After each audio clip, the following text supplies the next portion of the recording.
आपके सामने वो कौन सी परिस्थितियां हैं जिसके कारण आप परमानेंट नियुक्ति नहीं कर रहे हैं? मानवर जब आप कर रहे हैं तो आप इनको कर्मचारी का दर्जा देने में आपको क्या दिक्कत है? आखिर सरकार की क्या मजबूरी है कि प्राइवेट एजेंसियों को, सेवा प्रदाता एजेंसियों को कमीशन दे रही है? कि विधायक जी हम आउटसोर्सिंग के हैं, हमें 14,000 मिलता है, और जो हमारी पुरानी नर्सें जिन सरकारों को आप कोसते हैं वो पाती हैं 60,000, 65,000, 70,000। कि जब आप सरकारी खजाने से इनको देते हैं पैसा एजेंसियों को, सेवा प्रदाता एजेंसियों को, तो आप इनको सरकारी संविदा क्यों नहीं कर देते हैं? क्या सरकार इनको संविदा के आधार पर नियुक्त करके अस्थायी करने पर विचार करेगी? मंत्री जी, सारे पिछड़ों का हक जवाब दीजिए। ये जो पूछा उसका जवाब दीजिए।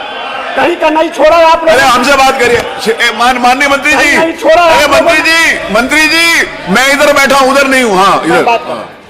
माननीय अध्यक्ष जी, बात बीच में काट रहे हैं, जानकारी है नहीं, जानकारी नहीं है, बात बीच में काट रहे हैं। पूरी बात कम से कम कर लेने दे, उसके बाद काटिए। यस माननीय संग्राम जी।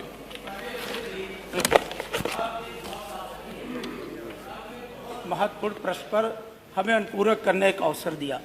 मानवर जब से उत्तर प्रदेश के अंदर भारतीय जनता पार्टी की सरकार आई है, लगातार आउटसोर्सिंग को बढ़ावा देने का काम कर रही है। मानवर लगभग 7-8 वर्षों में हमने कई बार प्रश्न लगाया था और माननीय संसदीय कार्य मंत्री जी ने समय समय पर उसका उत्तर भी दिया था। मानवर हम यही तो कहना चाहते हैं कि आखिर जब सारे विभाग उत्तर प्रदेश में काम कर रहे हैं और बहुत से ऐसे आयोग बने हुए हैं, तो ना जाने नित्य नए नए आयोग बना करके सरकार बेरोजगारों को ठगने का काम करती है।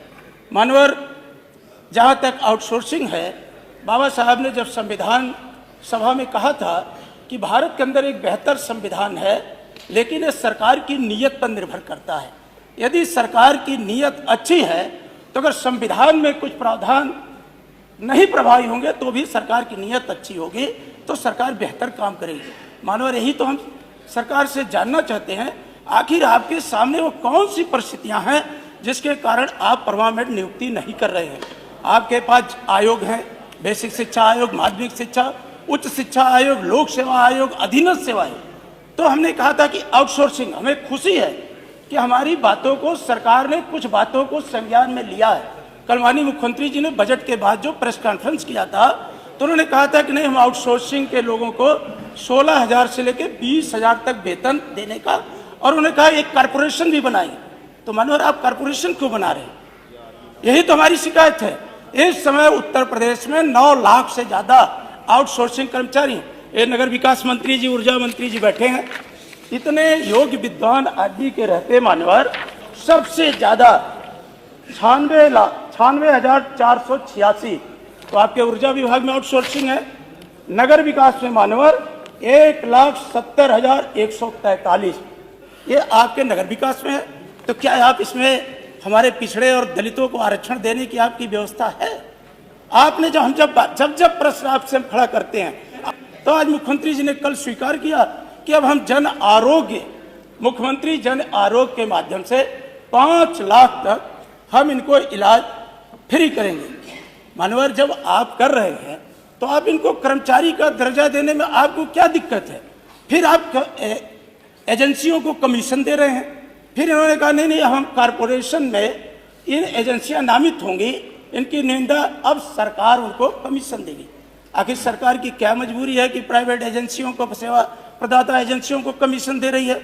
और एक समान काम के लिए समान वेतनमान हम जब जाते हैं आपके मेडिकल कॉलेज में, चाहे लोहिया संस्थान में जाएं या आजमगढ़ के अंदर सदर अस्पताल में जाएं, अभी कुछ दिन पहले मानवर में गया था, हमारी नर्स बहनें खड़ी हो जाती हैं कि विधायक जी हम आउटसोर्सिंग के हैं, हमें 14,000 मिलता है, और जो हमारी पुरानी नर्सें जिन सरकारों को आप कोसते हैं वो पाती हैं 60,000, 65,000, 70,000। आप इतना बड़ा भेदभाव लाते हैं। और हमारे आरक्षण, क्या आप आउटसोर्सिंग आरक्षण देने पर विचार करेगी सरकार? और नहीं है, आउटसोर्सिंग में आरक्षण नहीं। माननीय संसदीय कार्य मंत्री जी, आप एक नया सामंत पैदा किए हैं, वो हमारे बेरोजगार नौजवानों को ठगने का काम करता है, कमीशन लेता है।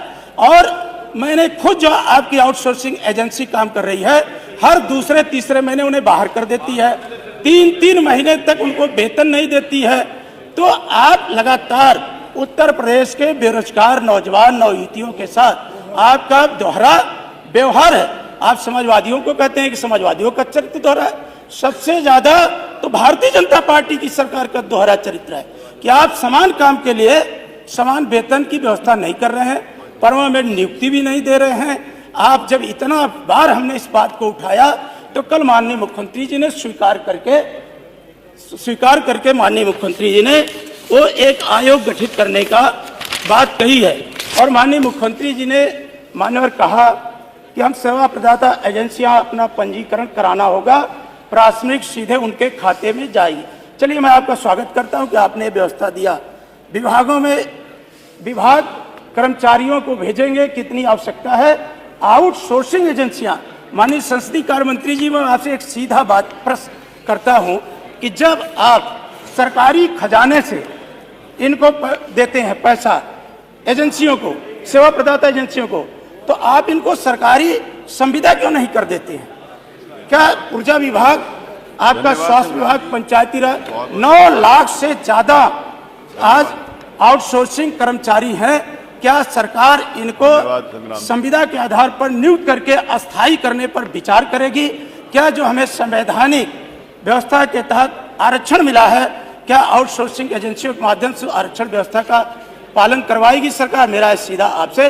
और समान काम के लिए क्या समान वेतन देने पर सरकार विचार करेगी? मेरा एक सीधा सवाल आपसे है। अध्यक्ष जी, अभी संविधान और आरक्षण की चर्चा प्रश्न के दौरान माननीय सदस्य ने किया। कुछ दिनों से इनके पास इसके अलावा कोई बात बची नहीं है।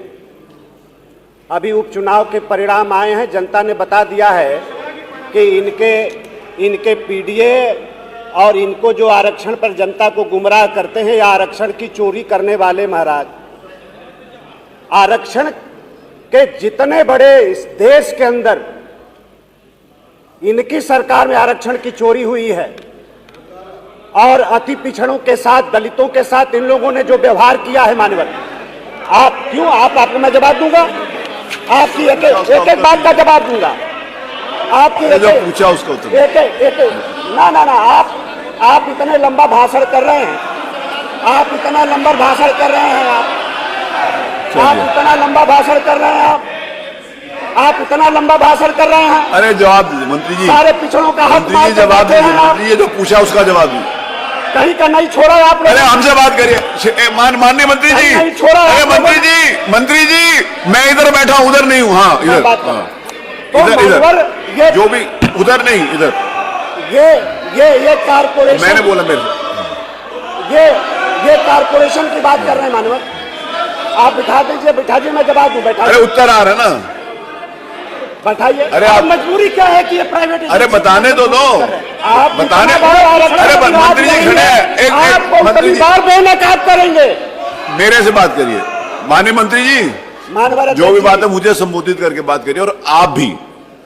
और एक बात स्पष्ट कर दूं, आप बहुत अच्छे हो। यस। एक बात स्पष्ट कर दूं कि आपके सुझाव और आपके दबाव की बदौलत सरकार काम नहीं करती है।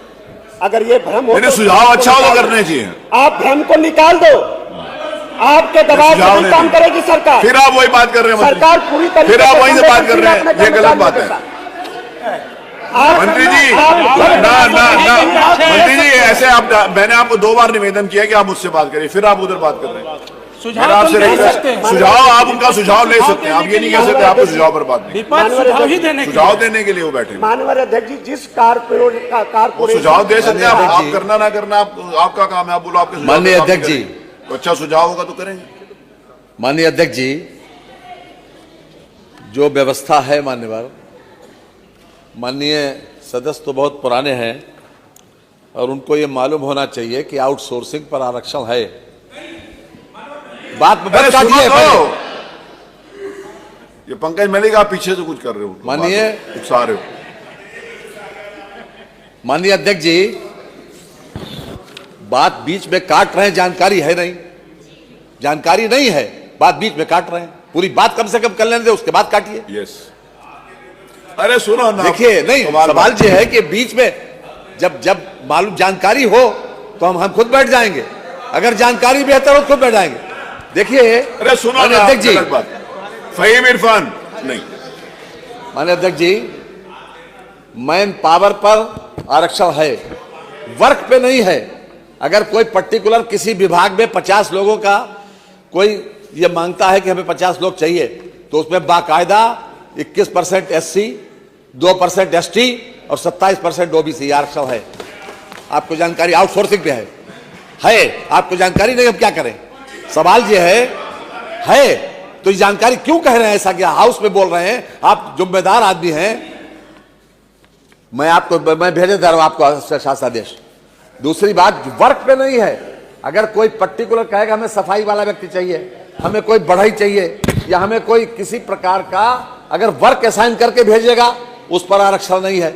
लेकिन अगर मैन पावर मांगेगा, मैन पावर पर आरक्षण है, इस समय लागू है, वो रिपील नहीं हुआ है। मैं आपके पास भेजे जा रहा हूं, आप देख ले मान्यवर। और इनको ये जिम्मेदार सदस्य हैं, ये जिम्मेदार सदस्य है मान्यवर, इनको इस प्रकार की भाषा नहीं बोलनी चाहिए। नहीं बोली। जब मैं कह रहा हूं कि आरक्षण है तो मान लेना चाहिए। मान लो। वो रिपील नहीं हुआ, मैं भेजे दे रहा हूं आपके पास। धन्यवाद माननीय मंत्री जी, प्रश्नकाल समाप्त।